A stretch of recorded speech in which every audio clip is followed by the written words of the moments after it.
We'll start the post-lunch session with the lightning talks. Each talk will be for 10 minutes, and the presenters will not be taking any questions. But if you have any questions, please feel free to catch up with the presenters personally after the talk. Going forward, the first talk will be how to slay a battery of tests, which is done by Apurva and Pratik. Apurva is passionate about two things in life. One is programming and another is music. She has been a programmer in Gage in ThoughtWorks Studios for several months now. And when she is not coding, she is putting her trained classical vocalist skills to good use. About Pratik, Pratik has been in the test automation space from the start of his career. He is one of the founding members of the Gage team. A polyglot programmer who loves to work with Java, Ruby, and Golang is always eager for more. He is always ready to chat about anything in the automation space or a drink. Over to you, Apurva and Pratik. Thanks for the introduction. Apurva and I, we're developers on the Gage team. So Gage is actually a test automation tool that ThoughtWorks is coming up with now. The topic on our talk is how to slay a... Check.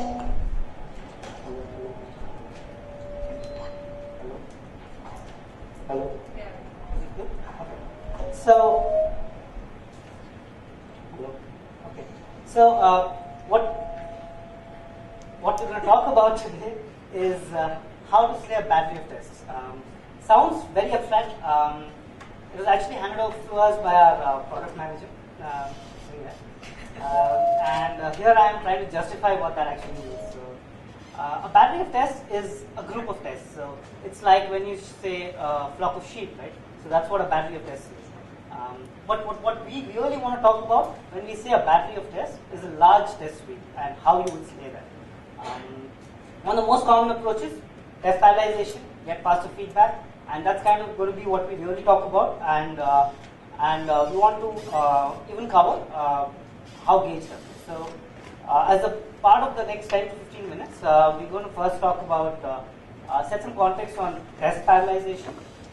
Then we come to Gage, the tool that we work on, and how it approaches this problem differently. And as developers, what we also wanted to do was give some insight on what actually goes into developing a feature like this. So what sort of, what's used under the hood and how we use it to get this sort of a simple strategy around test parallelization. And we want to end off with talking about our vision, what we want to implement further, what are our ideas for the future of test parallelization in Gage. So without further ado, I will hand over to Apurva, who will set some context on parallelization. Well, as the picture clearly says, there is a need for speed. Let's say you have a very big test suite and it's performing very slow. With this, what happens is you don't get a faster feedback, and as a result of this, your development cycle will stall.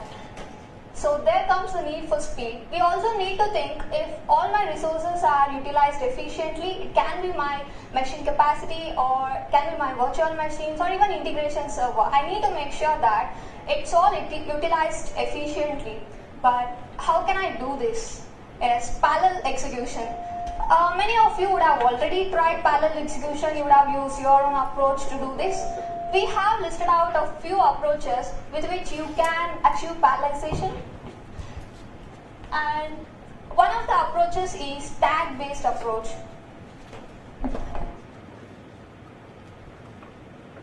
One of the approaches is tag-based approach. With the tag-based approach, you will split your tests based on the tags, and each of the subset of tests you will run in each parallel stream. What I essentially mean to say is that you are using tags as the basic parameter to split your test and then run each of those tests in parallel. If not that, maybe you would have tried file-based approach. Here, you say a file will always run in this parallel stream or another set of files will run in another parallel stream and so on. Maybe not these two. You would have tried project-based approach. It's as simple as, let's say you have a very big project and you just split them into smaller projects and run each of them separately, and that's where kind of you achieve parallelization. Well, all these approaches will not give you effective parallelization. And with any of these approaches, you might have had few complications like this. Tag hierarchy is one problem which you might have faced. Since you already have too many tags, and again maintaining tags to parallelize your test, it will just plot up the number of tags. Maintaining them is not very easy, and when you have too many tags, using a fancy tag expression is really tricky. And configuration and tools. In many of the parallelization approaches, you might have to do some configuration maybe in your XML files or YAML files. Suppose say you use an external tool like Java CFF plugin, which you will use to fork a number of Java processes. Or as we referenced in the other previous talk in ODCA itself, like we use parallel test where which is very specific to a language, I can say. Okay, let's say you solve this problem. You are able to run your tests in parallel streams. That's great. But what if you don't get the exact result which you expect and the reports which you really want? In simple, I can just say that it's not so easy to execute them in parallel and still get the results which you really want. Now I would like to introduce Gauge. Gauge is a test automation tool. It is open source, it is lightweight, and it's cross-platform, which means you can choose the platform of your choice. It's multi-language as well, which means that you can write your test implementations in the language of your choice. It also has first-class command line support. This makes it easy to integrate with any CI server.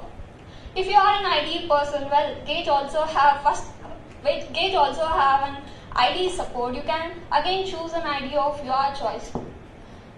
But in this talk, we're going to concentrate on test parallelization strategy of Gauge because it's just so simple and it's unique. Now I would like to hand over to Pratik and he'll tell how Gauge can make your test run parallel and what makes Gauge do that. Here. Thanks for the introduction, Apurva. So Apurva said Gauge has a simple, unique test parallelization strategy, and that's how simple it is. This comes from the first from the command line interface. You say Gauge, and then you say -p. That's the flag for parallelization, and specs is actually the directory that holds all your test specifications. So you point it to that, you say -p, and that's it. It just works. So it parallelizes your specifications into. In this simple execution, what it would do is it would parallelize your tests based on the number of cores you have on your machine. Run them on parallel streams. Run them in parallel streams and give you a report. So it's that simple and it's that easy, right? But let's say you want to define the number of nodes. You have a 8-core machine, but you really don't want to parallelize that much. You have, let's say, 12 specifications or test specifications, and you want to run only on 3 nodes. So you would actually say -n equals 3. That's just how much parallelization you need. And simple mathematical distribution. Gauge will run. So in this example, we've taken 8 specifications. So it would run 3, 3, and 2 in 3 parallel streams and give you a report. But let's say your execution goes through. You have test failures, and you don't have them all across. You have them, let's say, only in this particular parallel stream. And you look at spec 7 is failing. Now, this could be a flaky test, and you just want to rerun it and make sure. It could be one, or it could be more than one in this group. It's a flaky test, and now you want to rerun it, but why would you want to rerun everything, right? So you use the -g flag. G is a group. You say, you know what, rerun my first group, and then Gauge will just rerun that same distribution again and give you a result back. Just to note, this distribution right now is just based on specifications, but what you can also do is, and this is something that we're looking forward to implement, is running these in parallel environments. So what you could, what that would give you is, let's say if you want to run against different environments, you could say Gauge, run them on separate environments that I've defined. So Gauge would distribute your specs and randomly pick one environment. So this could be like running your specifications on different browsers, but just as a smoke. So you would just say that you could test like a test specification in 3 to 4 particular environments, and that would be a smoke for you because it's distributed. Not everyone will run on everything. That's what you can do. And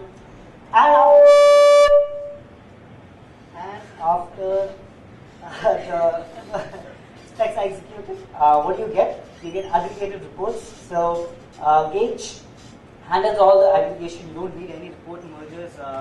It gives you output in 3 different formats right now. One would be the HTML report, XML as JUnit style XML reports, and console output. There's absolutely no difference in the report you get, whether it's serial or it's parallel. And Gauge handles that pretty well. It's because when the execution is done, all you care about is what happened in that batch of execution. You don't care how it ran or what went into that execution. What you really care about is what failed, what passed, and obviously parallelization will give you the time benefit that comes with it. Right? That's how simple it is to take a test suite and run it in parallel in Gauge. But like I mentioned in the beginning, what we also want to cover is as developers how we have actually designed this. Why is it this simple?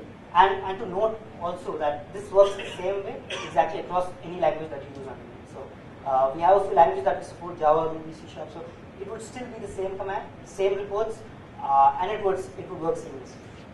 So we want to discuss what we do under the hood that actually makes this that simple, and how we've kind of implemented a brief on that. Under the hood is this guy. For those of you who don't know, that's a gopher. A gopher is primarily a rodent, but what it also is the mascot for Golang. Golang is a programming language that is started by Google, and so the Gauge core is actually written in Golang, and all the language support is added up with plugins. So whatever the language support and even the reports that are generated are plugged into the Gauge ecosystem, and the Gauge code is in Golang. So why do I want to talk about Golang? Because Golang makes it lightweight, first of all. It makes Gauge cross-platform because Golang is cross-platform. But what I really want to talk about is the test parallelization and how Golang's concurrency features help us develop this. So just a brief introduction to the main concurrency features that Golang comes with. One are Go routines and then channels. So to start off with Go routines, they are very lightweight threads. So think of them as very lightweight threads. So you can just spin off thousands to at least a million Go routines in a Go program. Even production people spin off that many Go routines. So like if you compare with the Java thread, one Java thread would essentially be one OS thread and it would run on one. But a Go routine is even cheaper than that. So you would have one OS thread run multiple Go routines. So it would multiplex it that way. The language handles that seamlessly. You don't have to worry about it. Then comes channels. Channels are kind of like the name suggests, they're pipes. They're pipes in which data is transferred. So what actually happens in Golang is you can share a channel and Go routines communicate between passing information through the channel. So you have 2 Go routines here which just have a channel that they hold, they put in data on one side, take it out on that side. So you have multiple threads synchronized with information, and it's very simple to implement this. I mean, if you work with Java, synchronization and multi-threading and mutex log can be difficult to implement, but they've simplified this with these features. So why are we talking about these features? It's because we want to discuss how Gauge actually harnesses these features into developing a test parallelization strategy. So this is what it is. This is how Go is used in Gauge. So what happens when you say Gauge, run it in 3 different nodes? What Gauge does is it starts off 3 Go routines here, and it distributes your specifications based on a simple distribution. Let's say 833, 332, spins off 3 Go routines with with the specifications. And what happens here is each Go routine spawns off a different language implementation process. So this is where the language barrier ends. If you're using Java, it would be Java processes, or C# or Ruby is what will get started here. The process gets started. They get the result back, and what you see here is a channel. That's a result channel that each of the Go routine shares with the main Go routine. So every Go routine finishes the execution of its specifications and passes the result back in this simple channel, and that is aggregated in the main Go routine of Gauge. So this is where your merging of results happens, and what output you see is just an aggregated report of all these parallel executions. So it's kind of simplified it. It's kind of made it simple to make it multi-language because of this barrier here. This is kind of how it is right now. What it what shape it is and what features there are right now. But what we also want to discuss is where we are looking forward to, what we want to implement. And I will hand off to Apurva to discuss about a couple of ideas that we have around test parallelization for the breeds.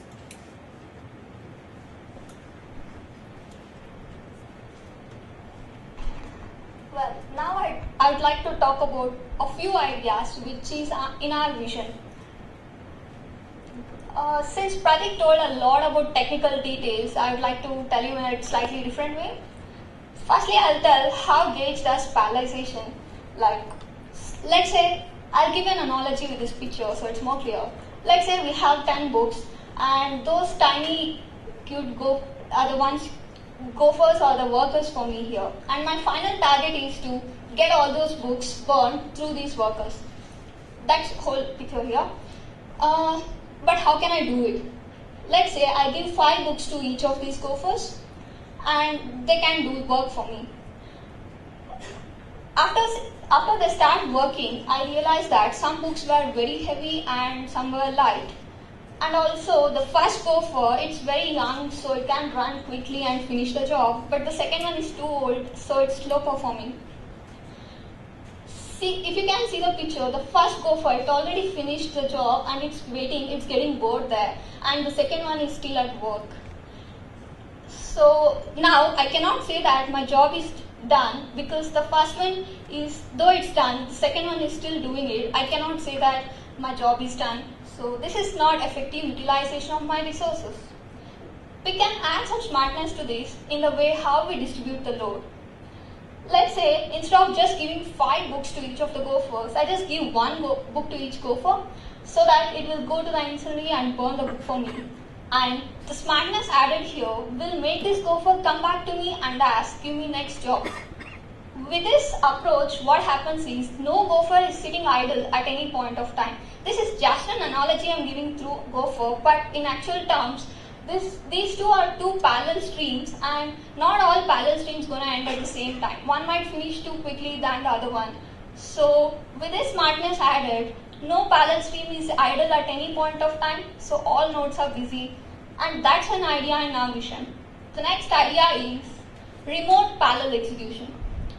Well, Pratik told a lot about how you can parallelize your tests, -n, -g, that's good. Then we also added smartness to it, that's really great. And what if I don't have enough resources in my machine to execute them? Okay, I know that Pratik's machine is having enough capacity to run them, but I don't know its configuration. So maybe I can run in his machine, okay, or somewhere in the remote cluster. That's the need for this feature, remote parallel execution. These 2 are the features which are in our vision, and I think with these 2 features, the test parallelization itself will be in a better place. These 2 are the ideas we have for you now, and that's it for this talk. If you have any more questions or ideas or any comments about Gauge, you can come talk to us. If you want to know more about Gauge, here's how you follow. Of course, you can come talk to us. The whole team is here, and we would love to talk to you as well. Thank you. Here is a small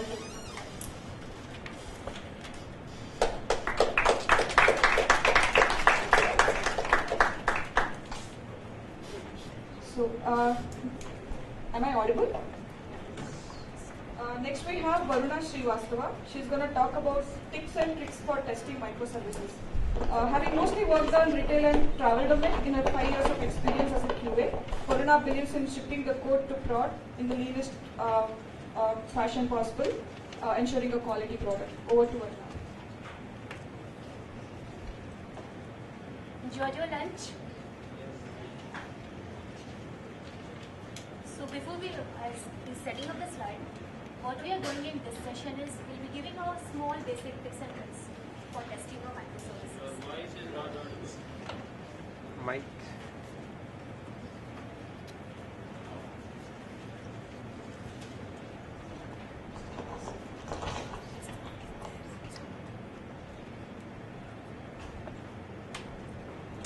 Check.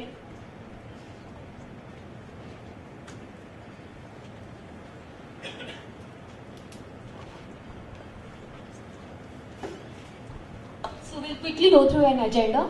What will we discuss? Why microservices? Why are we moving from monolithic architecture to microservice architecture? And what are the challenges in testing which we are facing? No free lunch. Hold your breath till the end of this session and we'll figure it out why microservices are no free lunch. Recently I found, so before that when we pitch into it, I'll just give you a brief why are we talking about microservices here. So we engaged with one of our clients whose retail entire scale application was being transitioned from a monolithic architecture to a microservice architecture. We went for an assessment for to see their test suite and test framework and what we can suggest in a testing.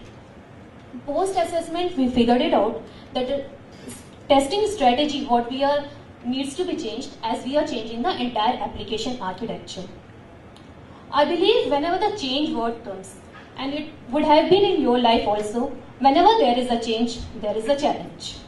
If you would see this curve,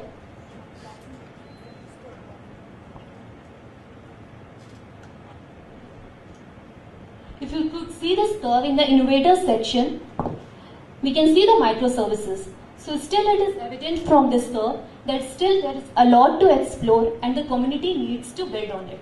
So we as a community, here comes the charge that we need to spread the word of microservice architecture until and unless it becomes the default style of designing an enterprise application. Monolithic versus a microservice architecture. In a monolithic architecture, it is like you design your application in a single unit. You have your client, you have your server, and you have a single database application.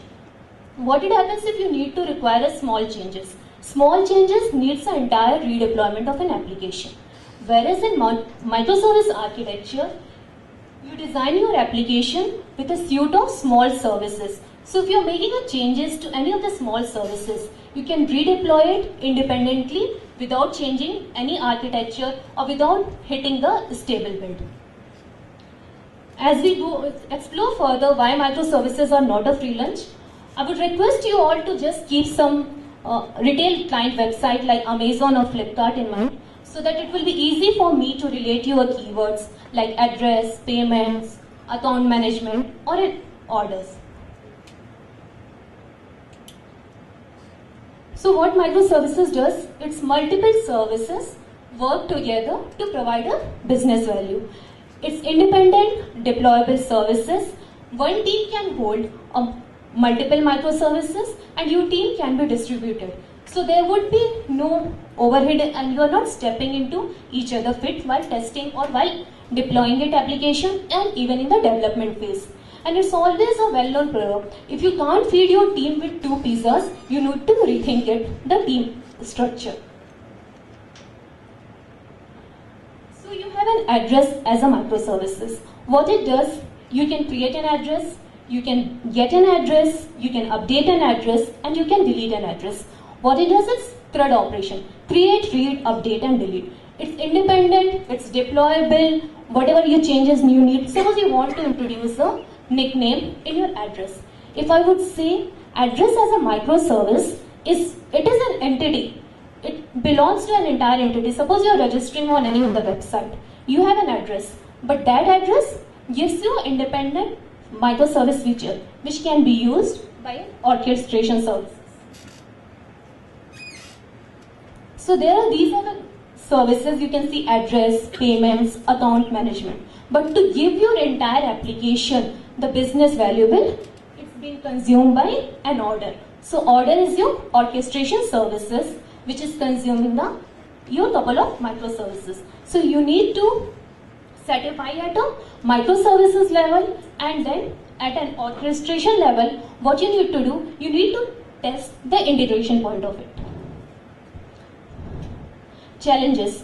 So while we were moving and we went for an assessment, we figured it out that these will be the challenges and how you design your framework, or even if you have to go for a manual testing, your teams are distributed and you have couple of other dependency, external dependency. So it's not only that we have an internal built-in microservices, We were having your services which have been dependent to an external. Suppose you need an address. So addresses are with a government which always gets changed. So you need to again think of how you can test it. So if I would, from the challenges which we faced, I've picked it off the top 5 challenges. What were the challenges is dependency management, how you tackle a session. As a microservices, it's a decentralized database. Every services is a talks to one database.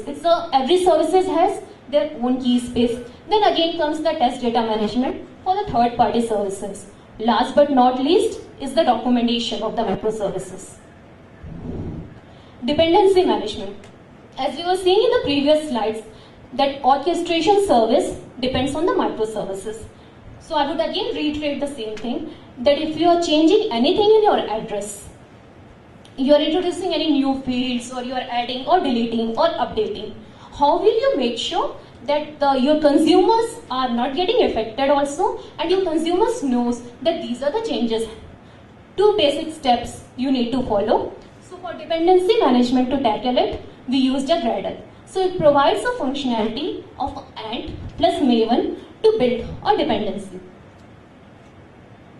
So orders, in your 2 basic steps, introduce that dependency file in your build and upload that whatever the changes has been, you are making it. So next time whenever your order you are consuming, you will be consuming a new address. Now it again depends on you whether you want to expose that field in your order flow or not, but you have that capability, you have that functionality. If you want to test an integration point of view, you can test in X release. If you don't want, you can test it in an X Delta release.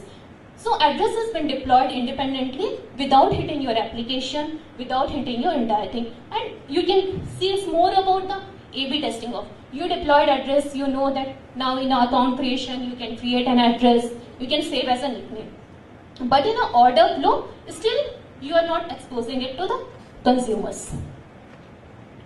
Next is, second is a session management. So how would you tackle a session when multiple services are working together? So in our scenario, there was thing that whenever the user logs in, it will always create some new cookies, new scenario context. To process the further request, if you are not holding that cookies in your current session, you won't be a forbidden action. So to tackle that, what we have used a REST assured libraries. REST assured libraries offers you a detailed setting of a context and a session, whether it's a scenario context or a cookies or a session management, everything can be set up here. So if you are going through a website as an anonymous user, and suppose on a billing page or a payment page, you logged in. Now your cookie is changed. You need to get that cookie and save it in your current session so that you can proceed it further, make a payment, and that payment can come in your order history.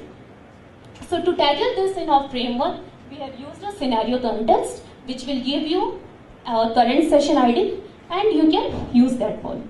There was one more scenario in which we figured it out, that as the development was going on, so we always use a J session ID wherever the sessions are there. But for some reason, devs figured it out that to have it in the production and even if already existing application, what we'll do for this application, we'll rename it to mod J session ID. Now your legacy architecture is giving you a J session ID, but your microservice architecture is giving you mod J session ID. To tackle that again, you have a feature in REST assured libraries where you can get it on mod J session ID. Decentralized database. So as with a monolithic architecture, it's a single database. But in a microservices architecture, for each key space, we were having a different database. So in our scenario was that whenever a user places an order, after 72 hours, that order will be wiped out from your transactional database. Now you need to make sure that your data goes somewhere if the user or customer comes. So it's always the view of data to a customer is always different than that what we have for a support function. So for that we need to, and our downstream systems were not that capable enough so that they can use a transactional database. So for that we need to use the Oracle and SQL. Again the challenge came, how would you map those data from a transactional database? You have a different key space. You have n number of services. Now you need to map all these in a centralized database system. So for that we have used a mapping for that we used a mapping mechanism. So all your APIs, whether it's address, payments, account managements, or orders, their get response should retrieve all the fields of the tables so that you can map one-to-one in your store database. So that was the biggest challenge which we faced, because all the retrieved value can based on a different scenarios. So you need to have a very domain expertise there, and you need to have business context there. Next comes the test data management. So test data management is, you have different third-party dependencies and consumers. Suppose third-party services goes down, you have a CATS, you have a payment different PayPal mechanism, you have a service providers, and your inventory always goes down. You don't get those products in your all your environments. Test environments, these products are not available. Staging it is something different. So for what we did, we have created our own test data service which runs on every deployment. So you are very happy so in our test now, that part, or you may say that headache is not there, that inventory went down, what will go, or add to order itself is failing. So that was the tips which we figured it out, that test data management for any project whichever you work is the most important part, so that you can leverage the other functionality. You should not be always in a mode of handling a test data. Last but not least, or I would say this is the pillar. It's a contract or a documentation. So I would ask you guys, how would you document your contracts? How would you document your APIs? Word, Excel, different versioning, who has uploaded, who made those changes, lots of communication, emails, which team made that changes, are we required these fields or we don't. To avoid all these changes, we came up with an API blueprint. 3 simple basic steps, no tackle. If anyone makes the changes, you will come to know then and there only. And we have incorporated that in our CDCI pipeline. So what you need to do, you have your API. Suppose you have your address. So you know that address, first name, last name are mandatory and middle name is an option. You have this schema. You would be having your maximum length, minimum length also. You need to create a markdown file. In any editor, you can create a markdown file. Pass in your markdown file with a snow crash. Render it using an Aurelio. Is an HTML format. So even if you can give it to your business that this is how my schema looks like. This is what my address looks like. And then you can validate it using a DRED. Happy? No more communication emails, no more things. Anyone makes the changes, either your build will break or you need to incorporate those changes in your markdown file. So your build won't pass at all if you are not incorporating those changes. So developers are being pushed. You don't have to push them or hey, please upload the file or please give me the updated contract. You made a changes, fix the build, otherwise wait for your story to go. Some tricks.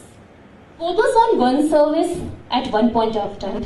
Define a boundary of your test and make sure whichever the APIs has been designed can consume both a JSON and an XML. Again, now I believe that some of you have figured it out why it's not a free lunch. So for all the PMs and all the team members, if you can't feed your team with 2 pizzas, you need to rethink of your team structure. I'm here around for any questions or how we designed this is just a guess what I can give you all for in 10 minutes. So if you have any questions how we designed our framework or how we have introduced a dependency, I'm here happy to answer you. Thank you. Thank you, Varna. We would like to gift you a small goodie as a token of gratitude and appreciation. Going forward, we'll have Let your test be responsive by Devi and Lalita.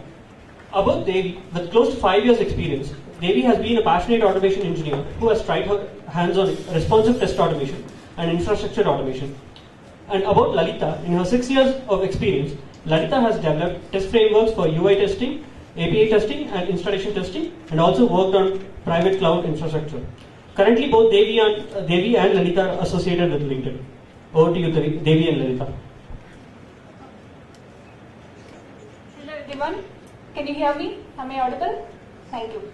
As they introduced me, I am Devi Srivaran. I've been working as a test engineer for close to 5 years, and today I'm joined here by Lalita. Hello all. Hopefully, I'm audible, right? Okay. Hopefully you all are enjoying your session here. So today we're going to talk about Get Responsive with Galen. So how many of you are under the assumption that we're going to talk about performance testing? Any show of hands? Okay, sorry to disappoint you, we're not going to talk about performance testing today. We're going to talk about UI layout testing of a responsive website. Responsive website design. How many of you have heard this term responsive website? What does it stand for? Would you like to share what it stands for? Just a few words. Just a few words. Okay. Okay, a responsive website is the one which is designed for optimal viewing experience. So a responsive website is the one which enriches the user experience when he's trying to view or navigate through the website or read the website or something from any device. We have been hearing all this responsive websites, mobile first approach lately a lot, right? Why is this? Because 10 years ago we didn't have so many devices with so many screen sizes. The website was, all we had was just one screen, and we just had to develop the website which would serve that particular size. But now the scenario has changed. There are so many devices in the market with so many different screen sizes, and the user may use any of those devices to access the website, and you can't just say, hey, you don't use that or anything like that, right? So a responsive website is the one which adapts to the screen size the user is using in order to access a particular website. So this is how it would adapt to the screen size, but we'll go more detail into this later.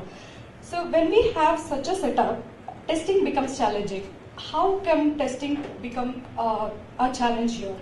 You will have to make sure that the website works on n number of devices manually. You could be one of those cool guys in your office with all the devices on your desk, and you're just crazily testing on all of them manually. But then after a point of time, it would start growing on you, and you would want to see, okay, what are the other challenges in addition to just getting boring and monotonous? What are the other challenges anyone would face?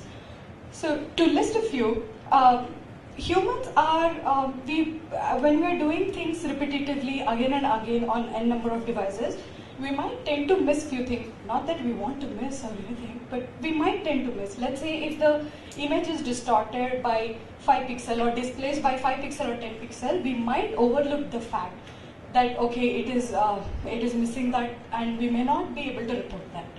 And one more thing is, let's say if you're working in Agile and you're pressed for time and you have very short sprint, and you cannot be taking up 2 to 3 days just to make sure that, okay, none of my layout is broken, none of these buttons are broken, everything is working fine, right? So we would want to ask ourselves this question: is there any better way to do this? Can I automate this whole thing? To answer that question, I would like to invite Devi over. Thank you. Am I audible? Yeah.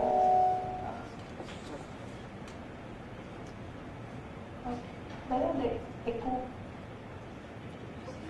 Is it fine, guys? Yeah. So, yeah, to overcome the challenges which we discussed now, we started looking for an automation solution. So that is when we stumbled upon Galen. Galen framework is basically a test framework which is mainly intended to do a layout testing for web application in any real browser. So how Galen works, right? Galen is built on top of Selenium. So basically it inherits all the capabilities of Selenium and it's capable of doing like whatever is possible using Selenium. And how it can test the responsive design if it just works in Selenium, right? Basically how it works is like it just launches the browser, it resizes it according to a different screen sizes, and when the responsive web design is there, like design is going to amend itself to the device screen. So it's going to run a set of tests and it's going to see like what is the layout displayed as expected. So we are going to show a demo as a part of this lightning talk, but before that I would like to introduce you guys to the few of the terms which we'll be using in the Galen. The first one is like installation. The installation of Galen is a very easy thing. All you have to do is like just go to the Galen website, download their executable and you are good to go. And next, Galen supports has a two specific special file structures. The first one is a spec file. The spec file is a file where we have all our test validation, verification. It's basically the test file. And the second one is a test file. So this is, you can correlate it to a test suite file in JUnit or TestNG, and it has all the high level config level information, and this is where we specify what are all the devices that test is going to get executed, and what is the targeted URL, all those stuff. And other things what you see here is the basic commands which we'll be using in our demo. So I'll just quickly get started with the demo.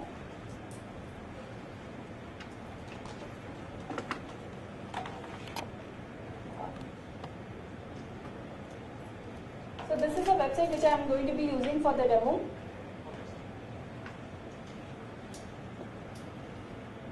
So let me just quickly walk you guys over the website. This is basically a static content, static HTML. I have just hosted it using a Jekyll in my local.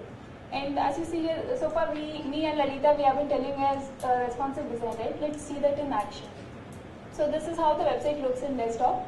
If I'm going to resize it to the size of tablet, do you see the changes in the URL? So without me doing anything, depending on the screen size, the UI is only changing. So if I'm going to reduce it further, see like to optimize, to enable the good user experience, the content layout has been changed. It's changed so it can fit the available screen size. So how do we test this? So if I have to test this, if I have to do automation for this, it's going to be a challenging task, right? But let's see how we can do it with a Galen. Yeah. Can you guys see, or should I increase the font size? Increase?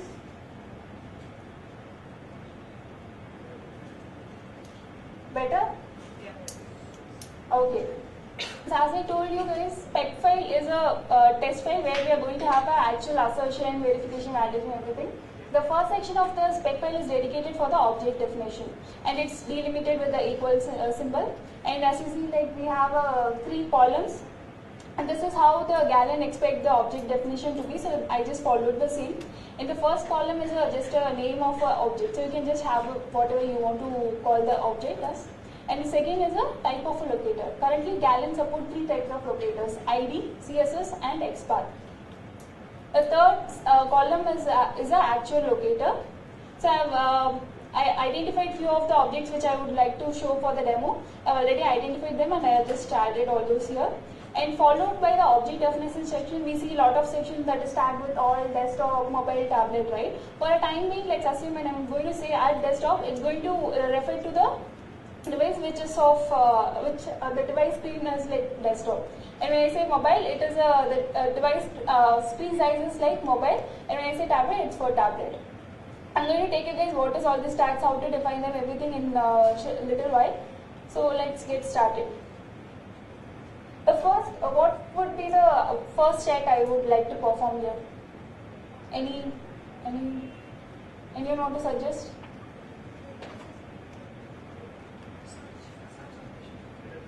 Okay, so here Galen, it's not going to do any functional testing. Here we are going to test how the layout is going to look in different devices. So what first assertion I'm going to perform here is like, if you just observe this header, in all the devices, the header is displayed. So I want to verify the first thing. So regardless of the device which I am accessing it from, I expect the header to be present, and that is the first object that should be displayed in the website. So let's see how we can do that using Galen. Since it is applicable to all the devices, I have just added it under the section of all. Yeah, to perform any assertion, first I need to just call out the objects. I have identified the header object with the name header, so I'm just going to use that in my test. So this is the object which I'm going to test, and the assertion is like the header should be inside the screen. Screen is a predefined object in the Galen, and it refers to the complete browser screen. And I expect the header to be inside the screen, and it should be 0 pixel from the top. So you can do a pixel verification also, or if you want you can do a percentage wise relative comparison as well. So here, since I want to make sure like this is the first element in the screen, I have gone with the pixel. And regardless of the device, I want to make sure my header always occupy the complete screen size. So that I have specified like width of the header should always be 100% of a screen width. Okay, so what is the next assertion I can perform? So you guys see this menu, right? In the desktop I see two menus, left menu and right menu. But when I'm going to resize it, all of those menus get tucked into this navigation menu. So, and this navigation menu is still going to be retained in the mobile as well. So let's see how we can test this. So I have identified the menus as left menu and right menu already. So I'm just going to be using the same names here. So in the desktop, I want to make sure right menu is displayed inside the header, and it should be always on the top right corner. So mainly most of the errors occur, most of the defects occur is like when the element is not displayed in a right position, right? So here Galen can perform the checks like whether it is displayed on the right corner, left corner, or vertically aligned, and on the center, everything can be verified. So here for this particular object, I want to make sure like it is always on the top right corner. So I just specify it as like 0 pixel from the top and 0 pixel from the right. And it should be on the right side of the left menu. As you see here, I just specified it in the Galen. And for the left menu, same thing goes, except that it should be in the left corner. And I want to make sure like this menu should not be displayed in the mobile and tablet. So I just added a keyword absent. So it will make sure the particular object is not displayed in these devices. And the next thing I want to verify as a part of this is like the navigation list is displayed. So in the desktop, I'm verifying the navigation list is absent. But the same thing, it should be visible in the mobile and tablet, and it should be displayed in some few pixels down from the top, and it should be like always right aligned. So that is, so I just written the assertions for the same. So what is the next assertion I want to do? So you guys are, I want to show the special case. You are seeing this image, right? This image is like when it is having a lot of screen space, it's taking a lot of height, and just observe the image. And I'm going to resize. In the tablet, the height is reduced, and the mobile, it is even further reduced, right? If I'm going to test this manually, it is going to be very tricky. All I will be noticing is like whether the size of the image is getting reduced. We'll never be like going to look into, okay, how much pixel it is occupying now, right? We'll never go to that depth, at least not every time. But with a Galen, it is very easy. All I can just say is like, I can say like whether this particular image is occupying this percentage of screen height. If you're wondering how am I getting these numbers from, like it's pretty simple. Like we do get a functional specification document for all the functional requirements, right? In a similar way, whenever the team decides to go with a responsive web design, they will have a layout specification which is going to contain all this detail. Which position, which object should be displayed where, what is the exact position that should be displayed. So you can contact your UI dev and get those spec elements, and you can write the Galen test. And this will act as a executable document, and even if any position of any object changes, we will get to know it immediately. Okay, so yes. So now we have a good understanding of a spec file. Let's see how, but in the spec file I have nowhere specified like what is the URL that has to be tested, right? So all those details, it goes into a test file. So as I showed you, this is similar to a test suite file. Should I increase the font or is it fine? Okay. So whatever values we want to parameterize, we can just put it inside this table. So I have added 3 values: device, size, and tags. Device is just a device name. You can just have anything like my phone, Samsung phone, anything you want to call it. And this is the size of the screen. Again, this number, it comes from the layout spec file. You can talk to your UI dev and come up with like what are all the standard resolution we are supporting, and you can just test for those sizes. And And this is a tag that is specific for this device. So whenever whenever I'm going to tag any assertion saying at desktop, it's going to look for these tags and it's going to pick up them and it's going to execute it. And this is the place where I have specified my URL, and this is the whatever size I have specified, it's getting passed to the test. And here I'm making a call to a spec file, and I'm passing the tags which is mentioned in this table. So we saw how the spec file and test file looks like, right? So like just execute them and just have a look. So this is a, can you guys see? Should I increase the font? Better? Okay. So as you see here, it is a very simple command. All I have to just do is like gallon test and give the name of the test file. And if you want to see the report at the end of your execution, you can just simply specify a HTML report and the destination folder where you want your reports to be. So I'll just execute it. It's going to launch a browser. First, it's going to launch it for the desktop, and it's going to perform all the assertions, as you see here. Yeah, now it is done with the desktop, so it's going to relaunch it for tablet.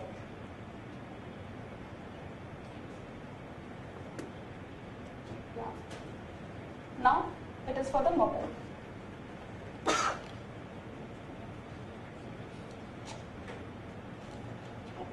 So I'll show you guys how the reports look like. So this is the report folder. I have already opened it. So let's see how is the report.